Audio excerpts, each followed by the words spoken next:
오늘 우리에게 주시는 하나님의 말씀은 신약 성경 423쪽 요한계시록 14장 1절에서 5절까지 말씀입니다.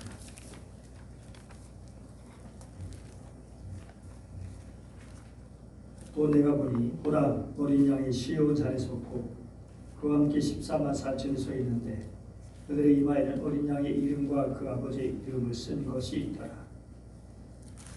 내가 하늘에서 소리를 나누는 소리와 나누는 소리와 오래 돌려서 내가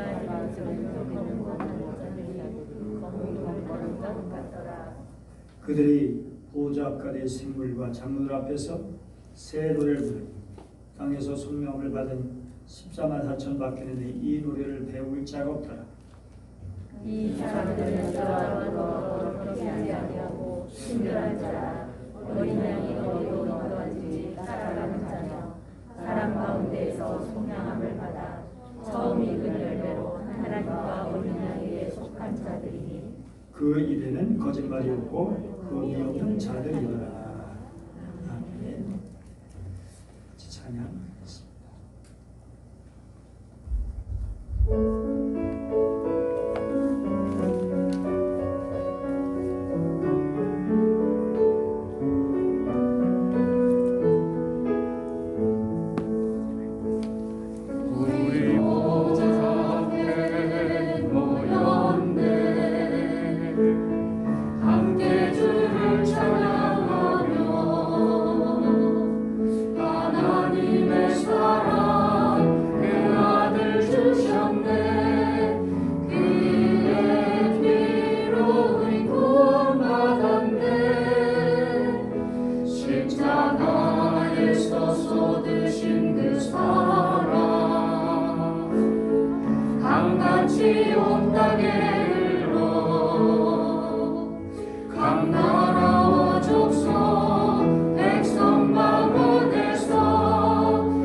벌써 27주년 생일을 맞게 되었습니다. 1994년 6월 30일 정천시민교회를 통해서 개청 예배를 드릴 수 있게 되었습니다.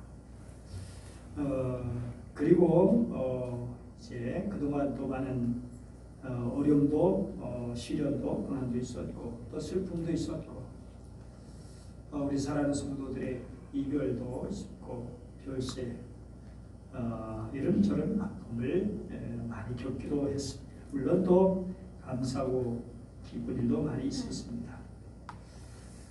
개청 예배 드리고 이제 99년 바로까지 여러 가지 어려움이 또 있기도 했고 그러나 그런 가운데서 우리 하나님께서 저희들에게 또 새로운 기쁨도 주셨어요. 그래서 10월 30일 1999년 모자초등 앞에 이 조립식 건물을 우리가 또 대지를 사서 99년 10월 30일 일단 감사 예배를 드릴 수 있게 되었습니다. 그리고 또 2008년 5월 1일 이렇게 새로 예배당을 완공해서 이사할 수 있고 또 6월 28일 헌당 예배를 드릴 수 있게 되었습니다. 이렇게 교회 생일을 맞이하면서 하나님께서 우리에게 주시는 말씀 바로 교회의 원래의 모습이 어떤가, 참 아름다운 교회는 어떤 교회인가를 생각해 되었고 그런 가운데 오늘 요한계시록 14장 말씀을 보게 되었습니다. 요한계시록의 말씀은 정말 엄청난 박해 속에 있는, 고난 속에 있는 그 백성들을 위로하기 위해서 주신 말씀이죠. 그들을 격려하고 위로하고 또 그들을 경고하기도 하고 잘못된 길에 빠진 그런 교회를 보면서 더 깨우쳐 주시는 그런 말씀도 있죠. 요한계시록에 세 기둥이 있어요. 4장의 천상의 예배 모습이고, 오늘 본문의 어린 양과 14만 4천이 시온산에 영광스럽게 소리내는 모습이고, 그리고 21장 새하늘과 새 땅, 새 예루살렘의 모습입니다. 요한계시록 어떻게 볼 것이냐? 보통 요한계시록은 재앙이라든지 종말이라든지, 근데 그게 중심이 아닙니다. 중심은 바로 하나님의 백성입니다. 당시 어렵게 고통당하며 신앙생활하던 살아가는 백성들을 위한 하나님의 말씀입니다.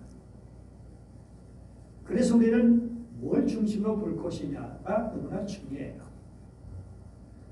요한계시록 13장까지 재난과 박해와 죽음의 이야기가 가득하죠. 특별히 13장 666이 나타나죠. 666은 로마 황제를 말하는 거죠. 황제 숭배를 거부하거나 또 그런 사람들에게는 아무도 팔거나 사거나 매매할 수 없게 만드는, 정말 일상생활할 수 없게 만드는 그런 조치까지 취해지는 상태입니다. 그리고 요한계시록 14장 6절부터는 마지막 심판이 시작되죠. 그런데 그 사이에 오늘 본문의 말씀이 들어 있습니다. 그야말로 아름다운 하늘 공동체의 모습이 아닐 수 없습니다.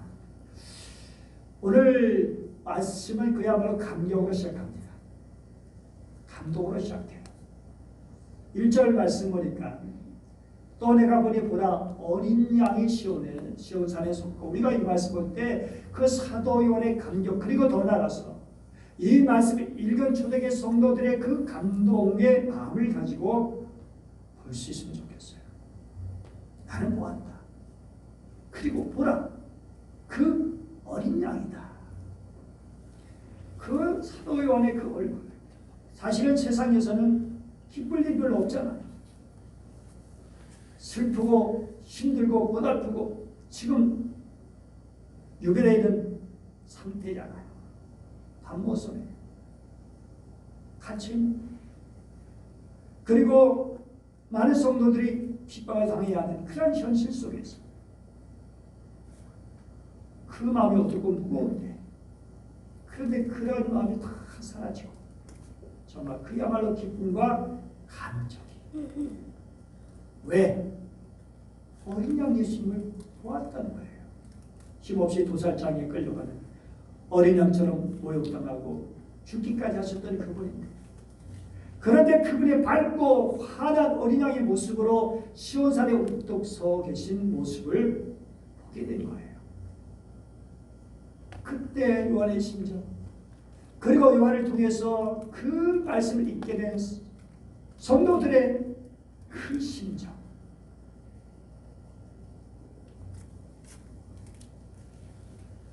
우리는 하나님의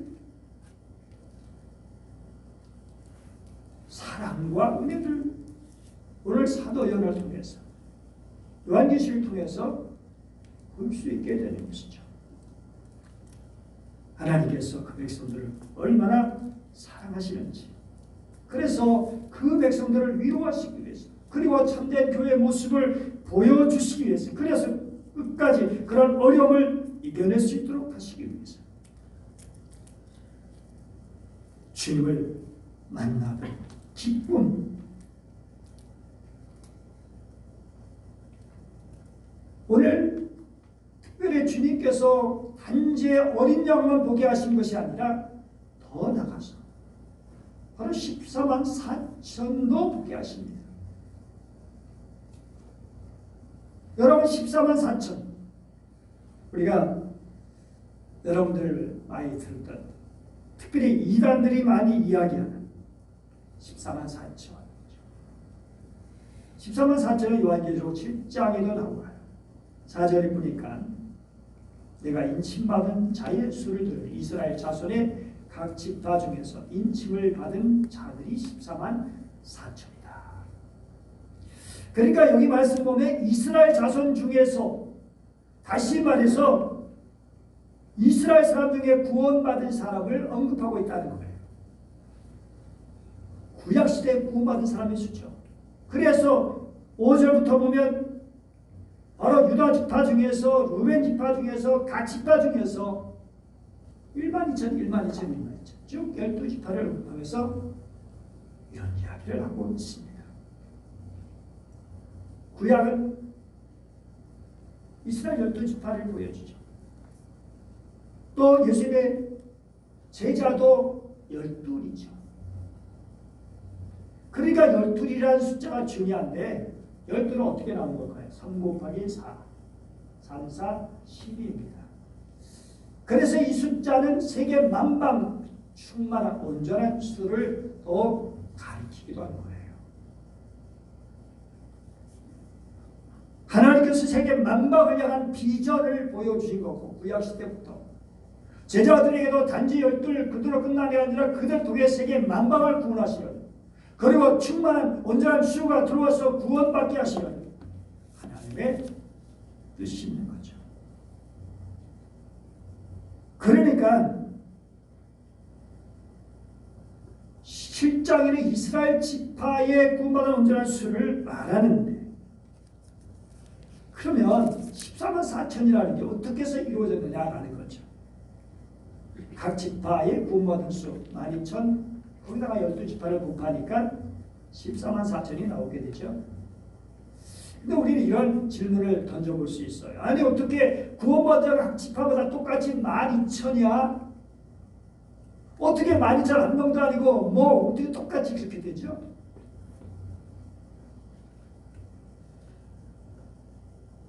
특별히 그런데 그것만은 끝나는 게 아니라 7장 9절에 보면 각 나라와 족속과 백성과 방언에서 아무도 능히 설 수 없는 큰 무리가 나와. 아니 또 이건 뭐죠? 14만 4천이 있는데 또다시 큰 무리가 등장하고 있다는 사실이에요. 그리고 바로 14장 1절에 또다시 14만 4천이 나오고 있어요. 어린 양과 함께 서 있는 시온산에 서 있는 14만 4천입니다. 자, 그러면 이렇게 14만이라는 숫자를 말하고 셀 수 없는 무리를 말하고, 여러분 사탄에 속한 자들, 사탄을 따르는 자들의 숫자를 밝히지 않습니다. 왜? 숫자를 밝힐 필요가 없어요. 숫자를 가치가 없기 때문에 그것을. 그런데 이 14만 4천은 이마에 하나님의 인침을 받은 성도들이거든요. 어린 양의 피에 그 옷을 씻어 희게 된 사람들이거든요.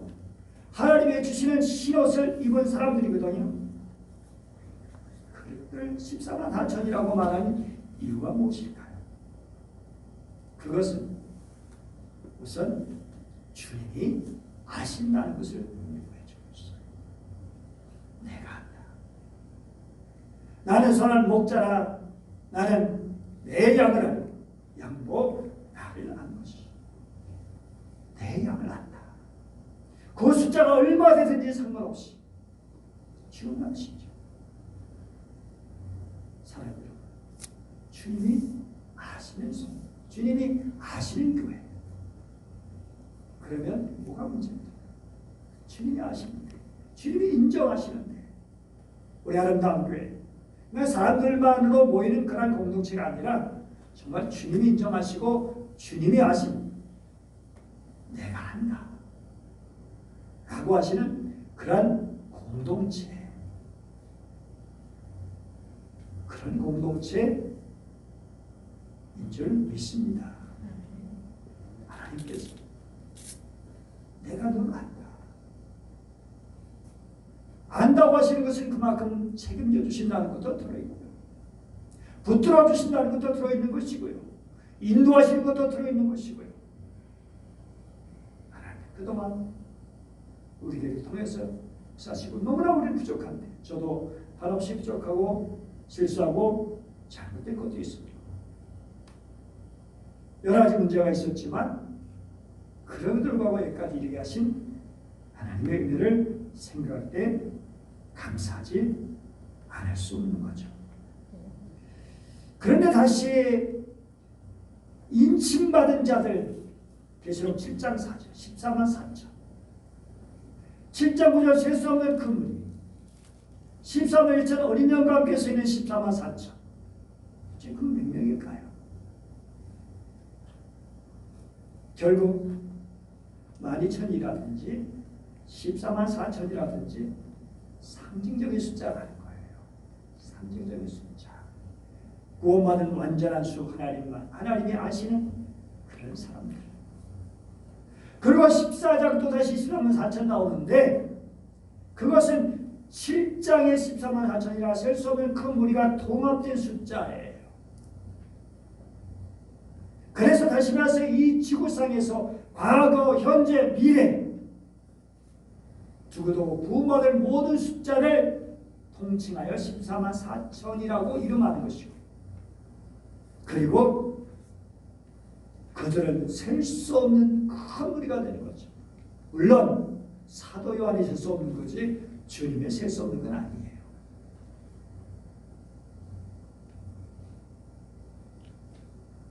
하나님께서 정말 계산하고 계신 완전히 구원받은 사람들 셀 수 없는 각 나라와 족속과 백성과 방언에서 나오는 셀 수 없는 큰 무리 이들을 14만 4천이라고 할 수 있는 거죠. 그런데 이단들은 숫자 풀이를 자기 마음대로 하고 있죠. 그래서 14만 4천 고 안에 들어와야 된다. 자기들만이 그 숫자에 포함된다. 라고 말하면서 그래서 하다가 신천지 같은 경우는 14만 4천이 넘어버리니까 이제는 바꿔야 되잖아요. 옛날에 14만 4천에서 달려갔는데 그 숫자 차들 이제 종말이 온다 이런 식으로 나갔는데 14만 4천이 넘었었어요. 그러니까 하나님은 아시는 14만 4천이다. 이런 식으로 싹 말을 바꿔요. 진짜 14만 4천이다 이런 식으로 그러니까 가짜가 있다 이런 식으로 얘기하면서 참 말을 그렇게 바꾸는 그런 사람들을 볼 수 있죠. 사람들은 그런데 이 14만 4천이 새 노래를 부르는 거예요. 9절 말씀 보니까 흰옷 입고 손에 종려가지를 들고 종려가지 승리의 상징이죠. 주님 입성하실 때도 종려나무까지는 들고 들었죠. 보좌과 어린 양 앞에 서서 큰 소리를 비춰서 어떻게 하죠? 7장 9절 10절에 구원하시니 보좌에 앉으신 우리 하나님과 어린 양이 있도다. 우리가 찬송한 그대로잖아요.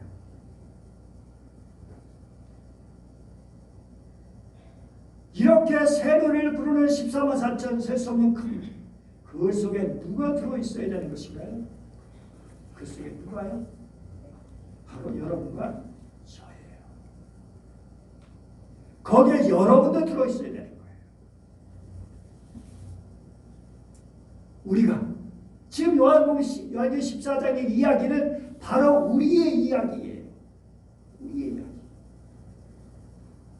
우리가 그렇게 종려가지를 들고 하나님을 찬양하는 하나님의 백성들이 되어야 하는 거예요. 그 어린 양 앞에서 그 어린 양을 보면서 감격스럽게 찬양을 부를 거예요. 같이 한번 또 해볼까요? 각 나라와 족속 우리 안선 권사님 네. 족속 백성 방언에서 구원받고 주 경배드리네. 구원하시니 보좌에 구원하시니 보좌에 앉으신 우리 하나님과 어린 어린 양께 있도다. 구원하시니 보좌에 앉으신 우리 하나님과 어린 양께 있도다.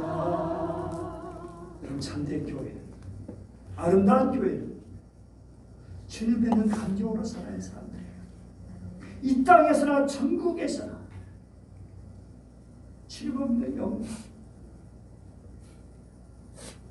말씀을 통해서 주님을 뵙고, 때로 하나님께서 꿈을 통해서 보여주시기도 하시고, 어떤 사건을 통해서 보여주시기도 하시고,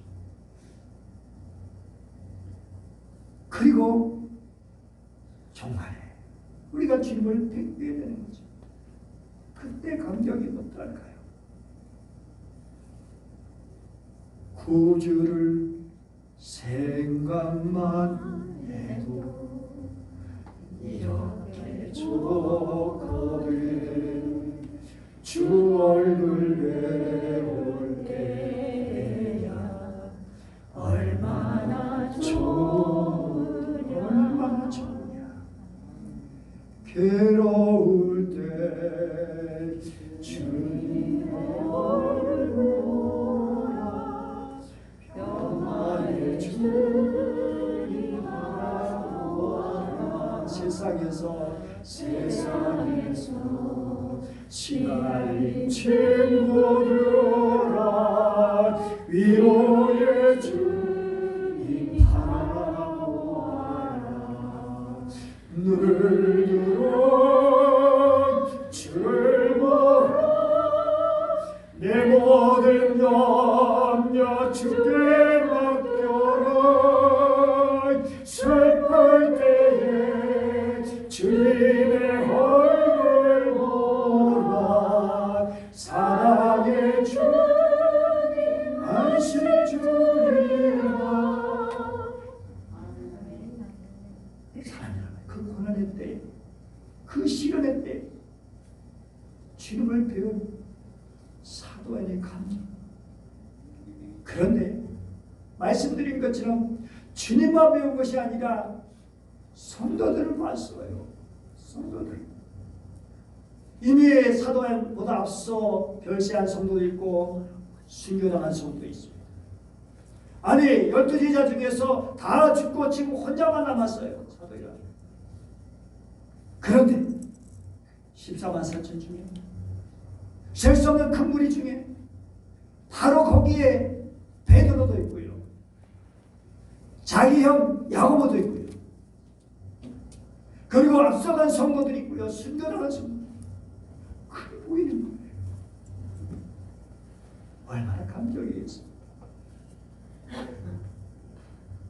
여러분, 주님을 뵙는 감격, 그리고 성도들을 보는 감격.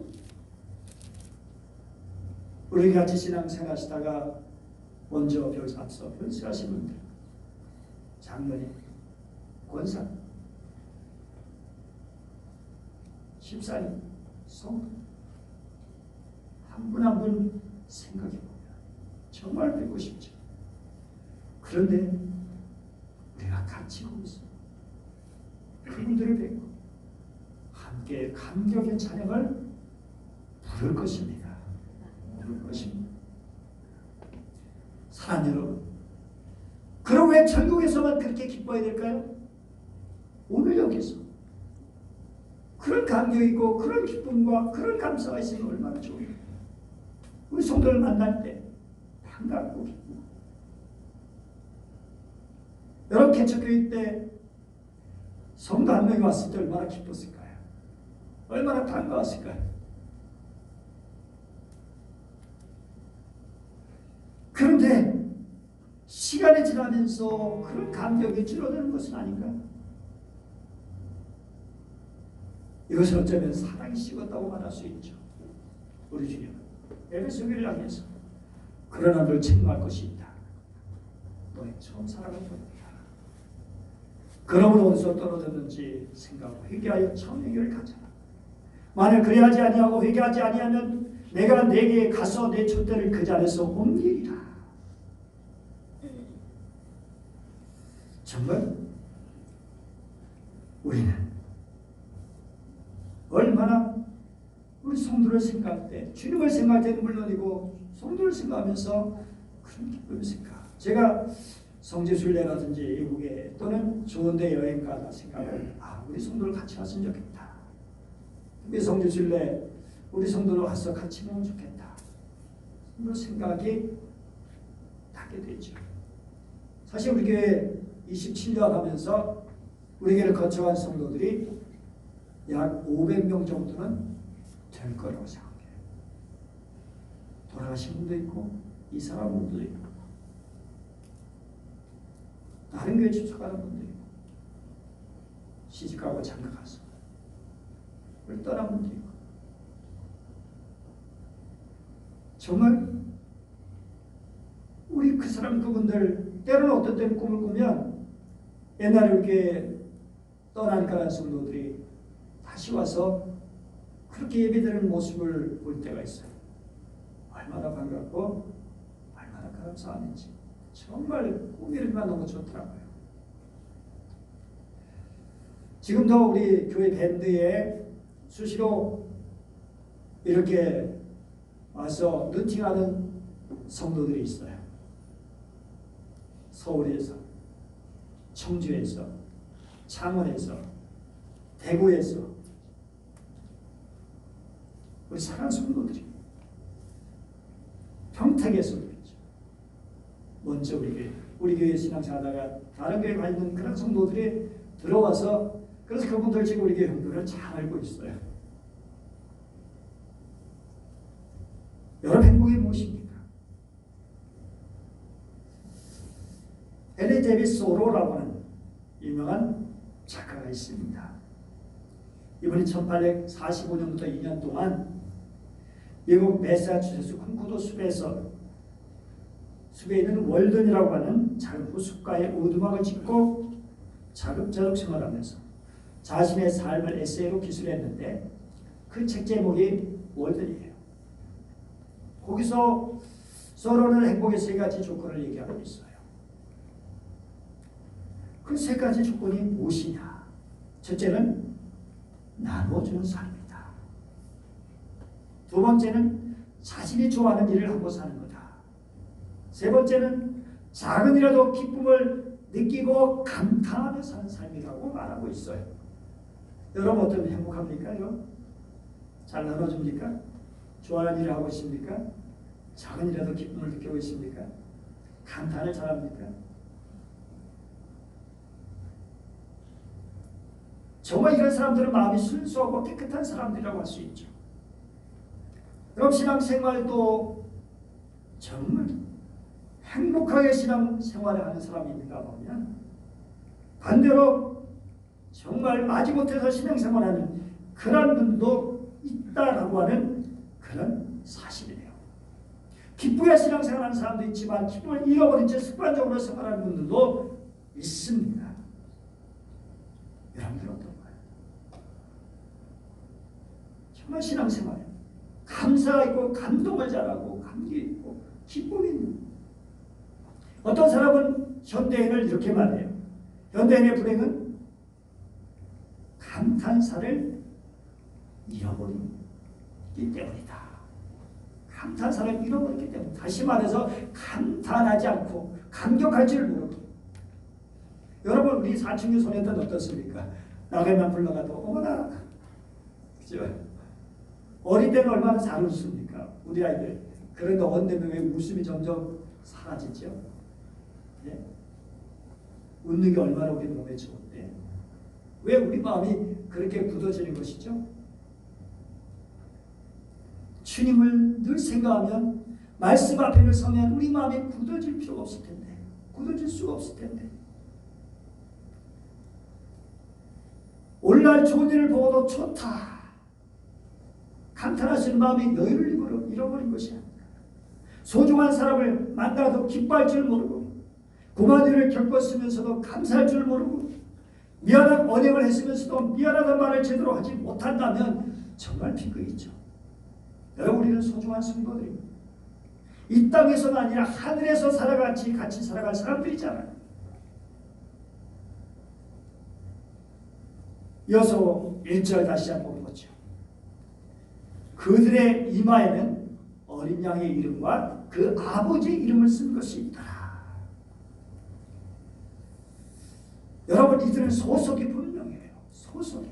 13장 16절 보니까 이마에 표를 받게 하는 일이 있어요. 누가? 666 로마 황제가. 그래가지고 자기 멋대로 자기들이 원하는 대로만 살게 하는 거죠. 그러나 우리는 어디 이마에 어떤 표를 받았습니까? 바로 어린 양의 이름과 그 아버지의 이름이 쓰여있다. 실제로 이마에다가 무슨 썼다는 게 아니라 그들한 사람들이 소속이 분명하다는 거죠. 그 사람들이 그렇게 분명히 하나님의 자녀, 하나님의 백성이라는 거죠. 베드로서 2장 9절 같이 한번 읽어보죠. 시작. 그러나 너희는 택하신 족속이요 왕같은 제사장이요 거룩한 나라요 그의 소유가 된 백성이니 라고 말씀하죠. 그의 소유가 됐다. 그의 소유. 보배로 보석 같은 이 얼마나 귀한 일입니까? 우리 3절 보면 14장 3절 보면 속량함을 받은 14만 4천이라고 말하고 있어요. 속량이 뭡니까? 속량은 사다 뜻이에요. 사다. 뭘 사는 거예요? 고린도 7장 23절 값으로 산 것이 되었으니 옛날에 노예를 돈 주로 사는 겁니다. 그래서 자유를 주는 거죠. 우리는 주님의 피가 없어요. 값 주고 사는 거예요. 그래서 하나님의 것, 하나님의 소유가 되었습니다.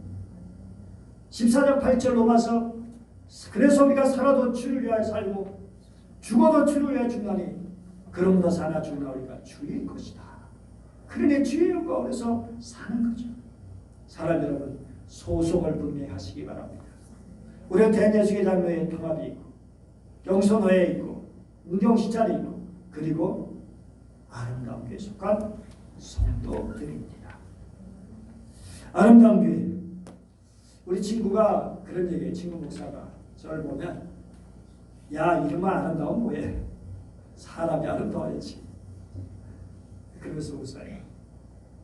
며칠 전에도 왔었는데 그렇죠. 이름은 우리는 무조건 아름다워요. 아름다운 일이에요. 좋다. 사람이 아름다운 게 중요하지. 주는 것이 아름다운 교회를 더 이룰 수 있기를 간절히 바랍니다. 여러분 2절 말씀을 보면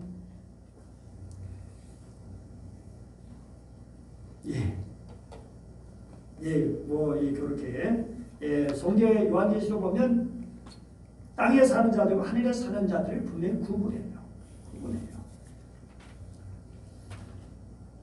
그러나 우리는 하늘에 속한 자입니다. 그리고 이제 2절 말씀 보면 소리가 나요. 소리가 나는데 이 소리가 많은 물소리 같고 큰 우레소리 같고 여러분 많은 물소리 들어보셨죠? 홍수 났을 때 그 물소리 나이가 뽑고 물소리 나이가 뽑고 한번 올려드릴게요. 우리 밴드에다가 정말 그 소리가 얼마나 대단합니다. 우레소리, 천둥소리 깜짝 놀랍니다. 그런데 그 소리가요 하나의 소리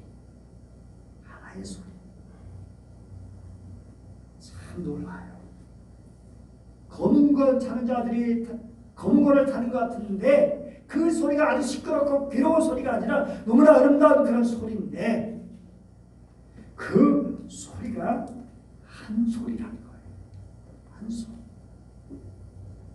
하늘에서 울려오는 찬양. 인간의 언어로 표현하기 어려워요. 크고 웅장한 소리지만 혼자서 부르는 노래소리처럼 섬세하고 아름다웠다는 것을 말해주고 있어요. 아름다운 하모니를 이뤘다는 거죠. 여러분 정말 그렇습니다. 우리 주변에 어느 교회들은 우선 며칠 전부터 찬양을 한다 그런 얘기를 듣기도 합니다. 우리 교회도 정말 찬양들을 다시 시작하시면 얼마나 좋을 거예요. 그 찬양들이 중요한 게 뭡니까? 하모니예요. 그 오케스트라 그 수많은 악기들이 연주하는데 그렇게 수많은 사람들이 그렇게 찬양하는데 한 목소리가 어쩜 그러죠? 거기 지 마음대로 소리 내지 않잖아요. 그렇죠? 우리 교회가 그런 거예요. 진정교회. 하나의 소리.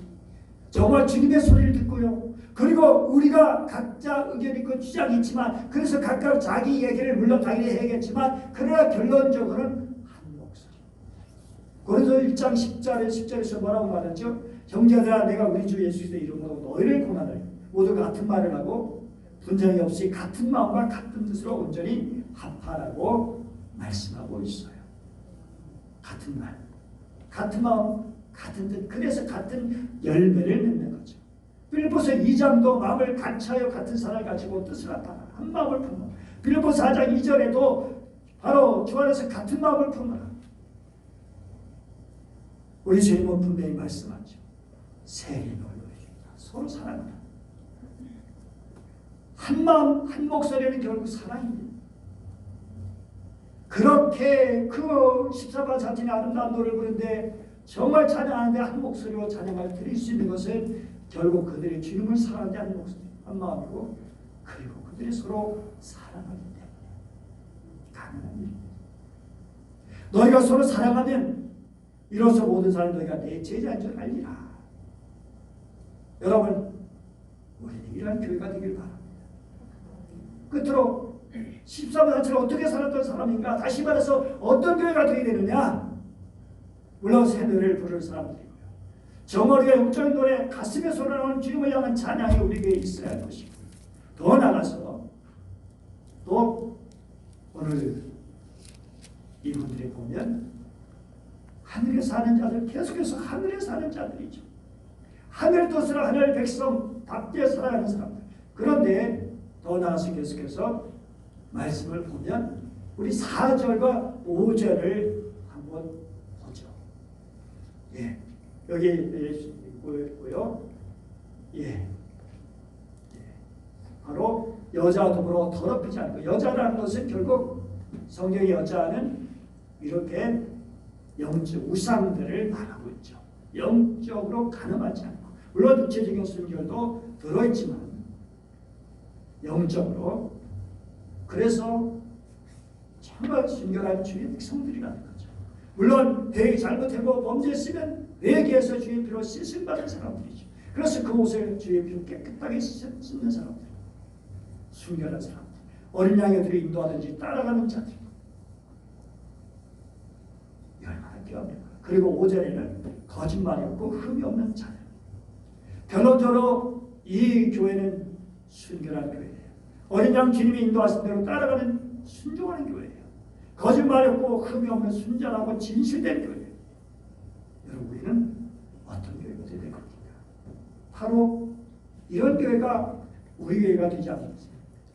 한국 교회가 바로 이런 교회가 되기를 원합니다. 성경은 분명히 아름다운 교회를 보여주고 있어요. 우리는 아름다운 교회 성도로서 이런 아름다운 교회 더 만들어가요. 은혜와 복이 있기를 축복합니다. 기도하겠습니다. 이 시간 다 같이 함께 잠시 기도하는 시간을 갖겠습니다. 교회의 사랑과 오늘 말씀을 들고 잠깐이지만 여러분의 고백을 주님께 드리시기 바랍니다.